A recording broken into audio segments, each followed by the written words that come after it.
ask all the time is, do you use AI? How do you incorporate it in your business? What do you think of it?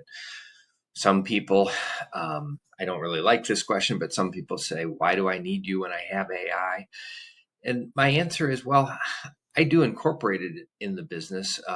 You may or may not be familiar with kind of the hierarchy of the tax code, but most CPAs and all tax attorneys avail themselves of services like LexisNexis, where we're looking at cases that have happened and how courts have ruled to determine, particularly if a tax strategy is going to stand the test of an audit. So we're looking at certain things, and there are cases that come up.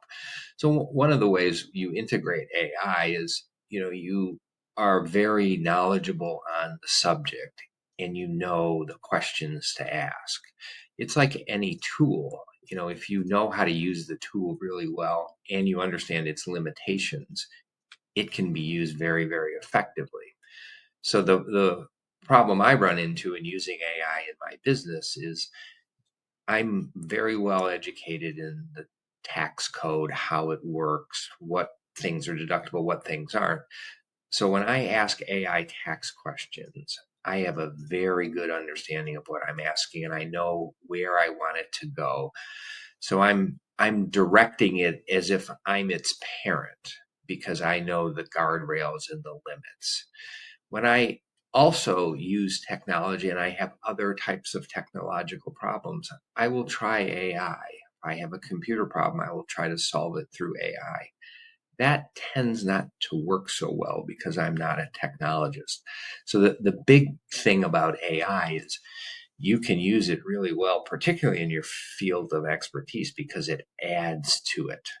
The problem many people are going to have in the tax world is it's esoteric, technical from the standpoint of certain terms have certain meanings. A lot of these terms come from generally accepted accounting principles in the accounting world.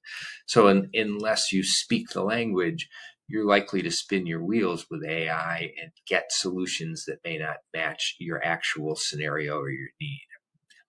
The other question I get is, are you afraid it's going to replace you?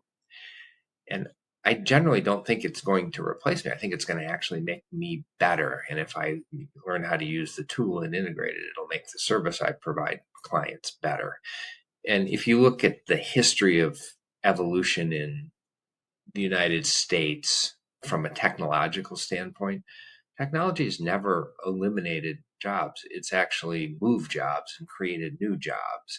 And everyone was worried that the PC revolution in the late 80s would replace people. It just made more work because we now had more information and more decisions we could make and more things we could do with it. And then we had the dot-com bubble, but the internet has certainly been a boon. I don't think I've ever heard a story from any client that said, well, the internet put me out of business. I think it's changed the way you have to do business, and it's provided opportunities. 15 years ago, I wouldn't have been introducing myself to you through videos, and this is largely part of the technological revolution. And the bigger issue here is, what does AI do and how do we use it? And it probably provides more opportunities and it probably changes our jobs. But if we use it in the right way, it'll give us plenty of opportunity to improve what we do.